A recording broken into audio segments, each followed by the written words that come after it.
Hey, how's it going? I'm working on a rhythm game where every level is on a different planet and has completely different mechanics. Right now I'm finishing the first level that is set on a jazz planet, and I have a problem.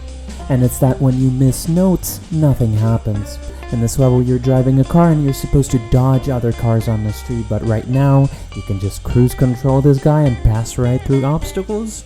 So what we're going to have to do is add some more violence to the game and create hit animations for the little horses, cars, and bicycles. But first we need to make sure that they're moving in the first place and not just frozen like on a creepy merry-go-round.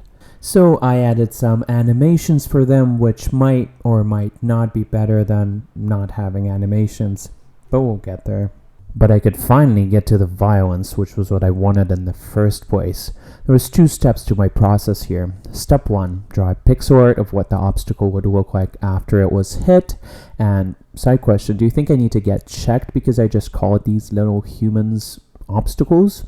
And step 2, animate the movement of the obstacle with Godot's AnimationPlayer, like physically change its position after it's hit. I got the bikes done and realized that I'm not completely sure about the direction I want to go with this.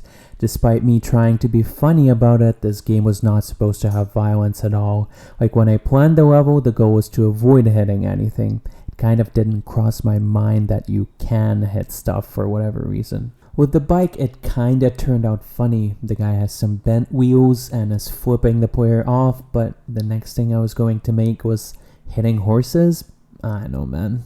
I ended up deciding that it's okay as long as the horse doesn't seem hurt.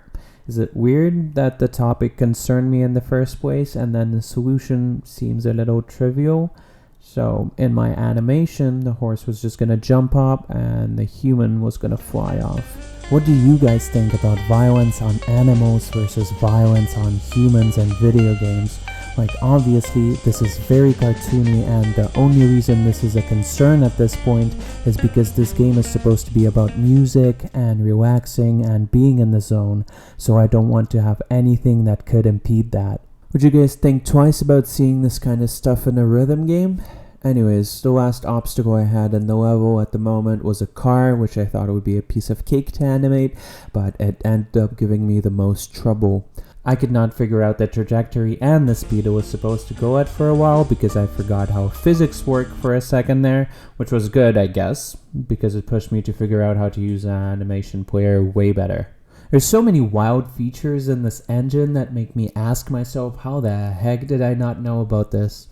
Onion skinning and recording mode on the AnimationPlayer are 2 of them. Onion skinning shows past and future frames as you're editing them on the timeline, and it looks hella cool when you haven't used it before.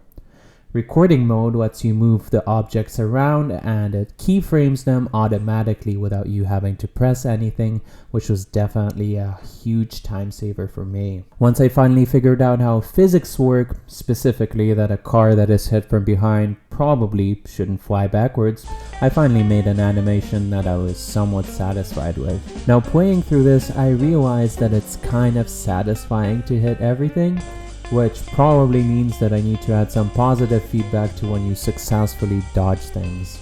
Maybe an idea for the next video. Anyways, subscribe and bell if you want more updates on the game. Also, definitely wishlist my game on Steam because it's gonna be sick, and join my Discord. Links in the comments.